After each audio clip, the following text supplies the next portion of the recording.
Paz seja com todos. Essa é a nossa quarta mensagem da nossa série sobre 5 casas que Jesus entrou.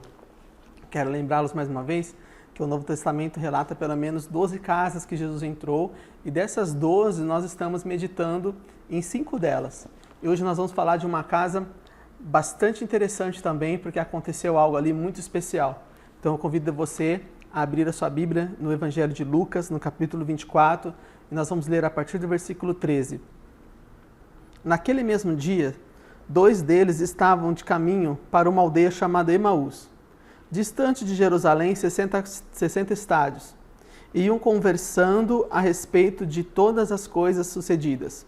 Aconteceu que, enquanto conversavam e discutiam, o próprio Jesus se aproximou e ia com eles. Os seus olhos, porém, estavam como que impedidos de reconhecer. Então Jesus lhe perguntou: o que é isso que vos preocupa e do que ides tratando à medida que caminhais? Eles pararam entristecidos. Um, porém, chamado Cleopas, respondeu dizendo: és o único, porventura, que, tendo estado em Jerusalém, ignora as ocorrências desses últimos dias? Ele lhe perguntou: quais? E explicaram: o que aconteceu a Jesus, o Nazareno, que era varão profeta, poderoso em obras e palavras, diante de Deus e de todo o povo. E como os principais sacerdotes e as nossas autoridades o entregaram para ser condenado à morte, e o crucificaram. Ora, nós esperávamos que ele, quem havia de redimir a Israel, mas depois de tudo isto, já é o 3º dia, desde que tais coisas sucederam. É verdade também que algumas mulheres, das que conosco estavam, nos surpreenderam, tendo ido de madrugada ao túmulo, e não achando o corpo de Jesus, voltaram dizendo terem tido uma visão de anjos, os quais afirmavam que ele vive. De fato, alguns dos nossos foram ao sepulcro e verificaram a exatidão dos que disseram as mulheres, mas não viram. Então lhe disse Jesus: ó nércios, e tardos de coração para crer tudo o que os profetas disseram. Porventura não convinha que o Cristo padecesse e entrasse na sua glória? E começando por Moisés, discorrendo por todos os profetas, expunha-lhes o que a seu respeito contava todas as Escrituras. Quando se aproximavam da aldeia para onde iam, fez ele menção de passar adiante. Mas eles o constrangeram, dizendo: fica conosco, porque já é tarde e o dia já se declina. E entrou para ficar com eles, e aconteceu que, estando à mesa, tomou ele o pão e o abençoou, e tendo partido, lhe deu. Então se abriram os olhos e reconheceram, mas ele desapareceu da presença deles. E disseram um ao outro: porventura não nos ardia o coração, quando ele, pelo caminho, nos falava, enquanto nos expunha as Escrituras? Essa é a casa de 2 discípulos, e Jesus entra nessa casa, mas o contexto, a forma que Jesus entra nessa casa é bastante interessante. Jesus havia morrido, já tinham passado 3 dias, e esses 2 discípulos estavam a caminho de Emaús. E eles estavam assim, aparentemente entristecidos, inquietos, tentando entender o que realmente tinha acontecido, porque eles tinham uma expectativa, e para eles ali, aquela expectativa que eles tinham em relação a Jesus não tinha acontecido da forma que eles pensavam, da forma que eles estavam esperando. E Jesus encontra com eles nesse caminho, e eles não reconhecem Jesus, eles não conseguem identificar que aquele homem que chega ali até eles é Jesus. E Jesus começa a conversar com eles e começa a fazer algumas perguntas, e eles começam a relatar a respeito do que haviam feito com Jesus. Interessante, antes de entrar nessa questão da casa, algo que acontece nesse momento. Jesus faz uma explanação para eles bíblica do que os profetas disseram, né? Do que os profetas, do que Moisés, do que a história dos que antecederam a Cristo já haviam relatado a respeito de Jesus, e Jesus faz um confronto ali. Jesus faz um confronto. Vocês não pararam para entender, vocês não entendem o que os profetas já disseram a respeito do Filho de Deus.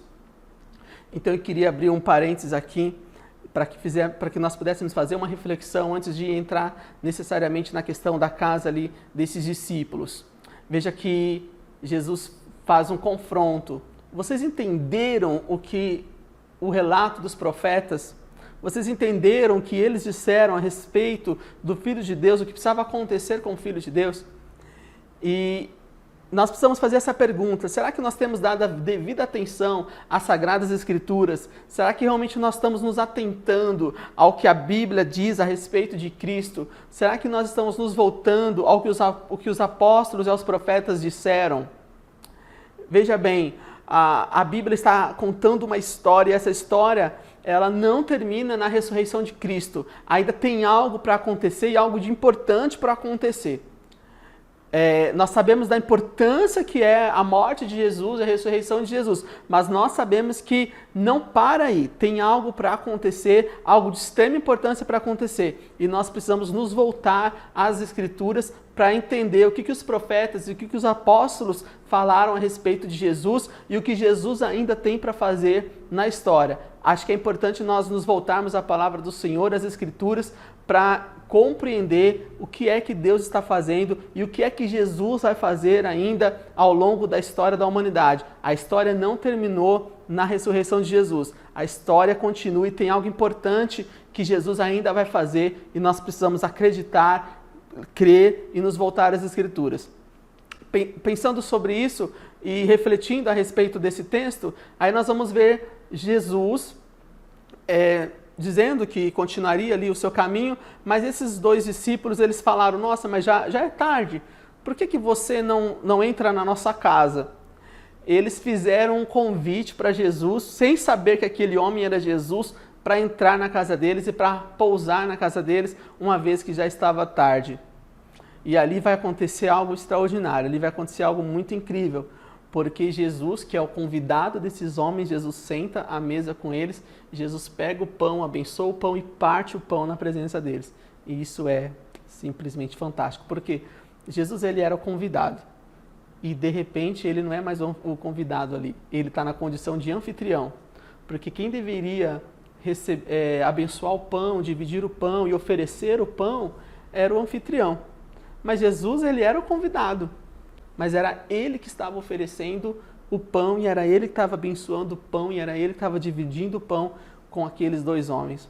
Isso para mim é algo muito forte, porque eu convido Jesus para ser habitação na minha vida, eu convido ele para entrar na minha casa, mas eu não quero que ele seja o meu convidado de especial. Eu não quero que ele seja apenas o convidado, eu quero que ele seja o anfitrião da minha vida, eu quero que ele seja o dono da minha casa, eu quero que ele seja o dono da minha vida, eu quero verdadeiramente que ele governe, que ele seja o anfitrião.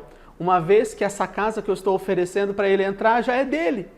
Eu estou fazendo um convite para entrar numa casa, numa vida que já é dele. A casa é dele. Então, eu quero devolver a ele o governo dessa casa. Eu quero devolver a Jesus o governo da minha vida. E dizer para ele: embora eu estou te convidando, você é o meu convidado mais que especial para entrar na minha casa, essa casa ela não é minha. Essa casa é tua e o Senhor é o anfitrião.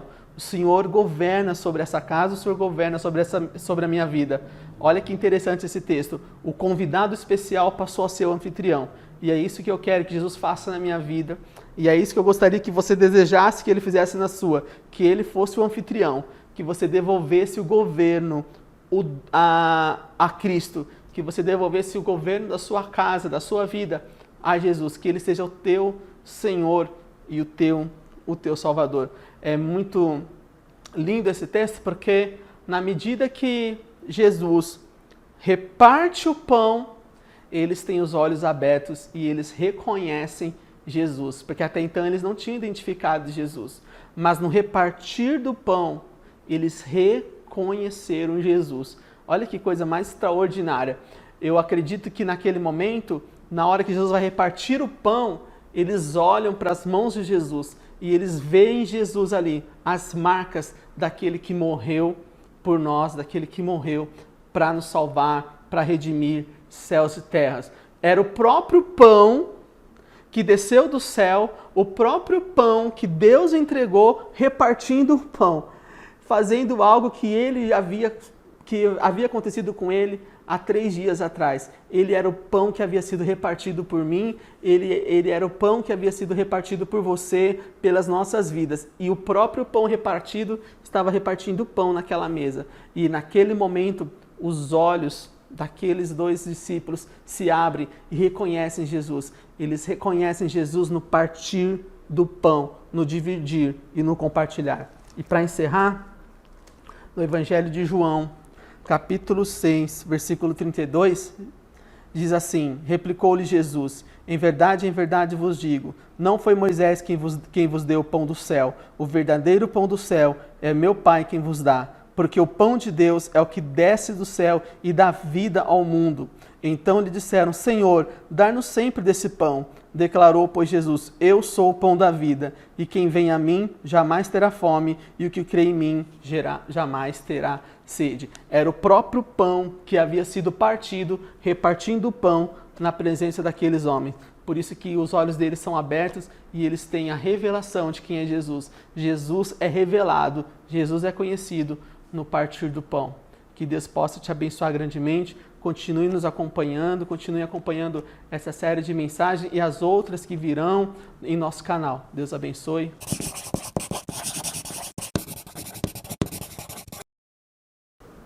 Deixe o seu like, ative as notificações aí no sininho e continue nos acompanhando. Grande abraço.